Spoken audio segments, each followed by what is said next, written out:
Online ద్వారా provident fund ఉపసంహరణ విధానాలను రిటైర్మెంట్ ఫండ్ సంస్థ ఈపీఎఫ్ఓ తాజాగా సరళీకరించింది.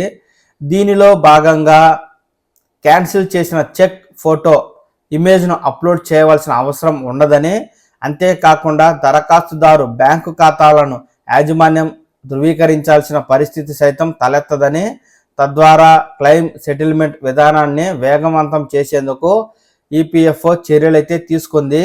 దీంతో దాదాపు 8 కోట్ల మంది లబ్ధిదారులకు లబ్ధి చేకూరనుంది. యాజమాన్యం సంస్థలకు సైతం సులభతర బిజినెస్ నిర్వహణ వీలు చిక్కనుంది.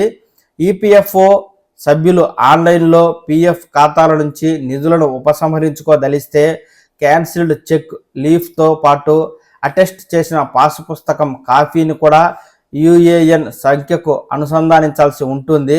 అంతేకాకుండా యాజమాన్య సంస్థ సభ్యుడి బ్యాంకు ఖాతాలను ధృవీకరించాల్సిన అవసరము ఉంటుంది.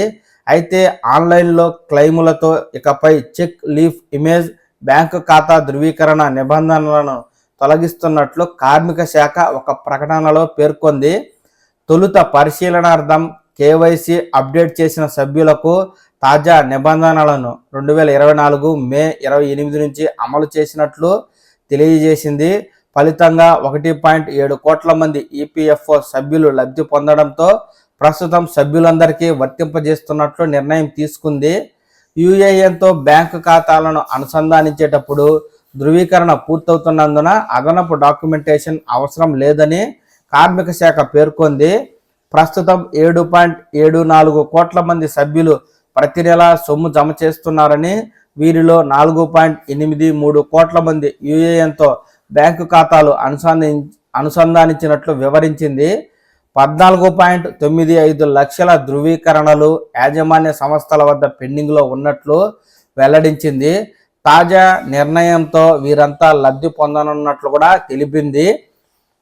దీంతో ఈపీఎఫ్ఓ క్లెయిములు ఇక ఈజీ, క్యాన్సిల్ చెక్ ఇమేజ్ అప్లోడ్కు నో, బ్యాంకు ఖాతా ధృవీకరణకు సైతం చెక్ అంటూ తాజాగా ఈపీఎఫ్ఓ లబ్ధిదారులకు గుడ్ న్యూస్ అయితే చెప్తూ ఉంది.